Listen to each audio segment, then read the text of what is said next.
พามาดูมาชมบรรยากาศฝนตกนิดเนาะ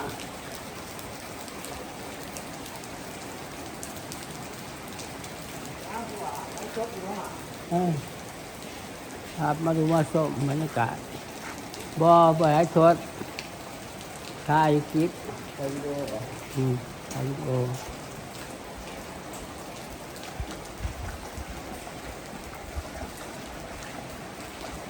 มาดูมาชมบรรยากาศฝนตกเนาะบรรยากาศฝนตกบรรยากาศฝนตกดิน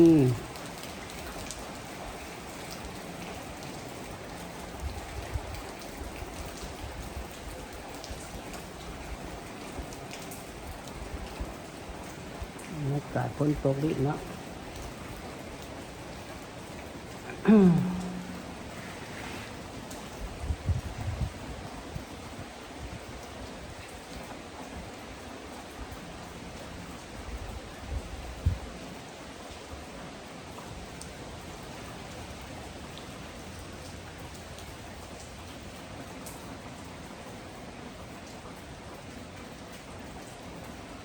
ฝากติดตามช่องYouTubeของพระศรีโหบุญกุศลเด้อกดไลค์กดแชร์เนาะ FC ลาวไทยต่างประเทศขอให้เขาดูเข้าชมช่อง YouTube ของพระศรีโหบุญกุศลเนาะ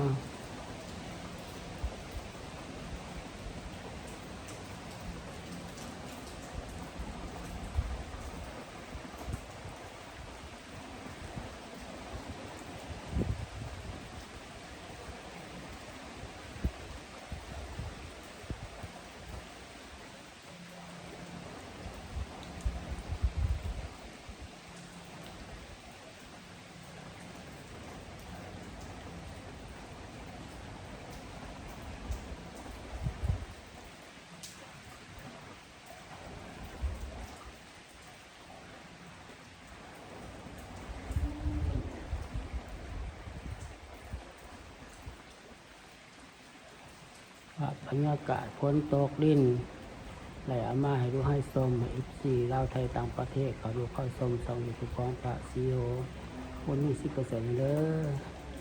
กดไลค์กดแชร์เนาะ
บรรยากาศฝนตกดินเอามาให้ดูให้ชมให้ FC ลาวไทยต่างประเทศเขาดูเขาชมช่อง YouTube ของพระศรีโห ดมี 10% เด้อกดไลค์กดแชร์เนาะกดติดตามเนาะเป็นกำลังใจให้พระศรีโห 20% เนาะคลิปนี้ก็ฝากสุขภาพไปก่อนนะบาย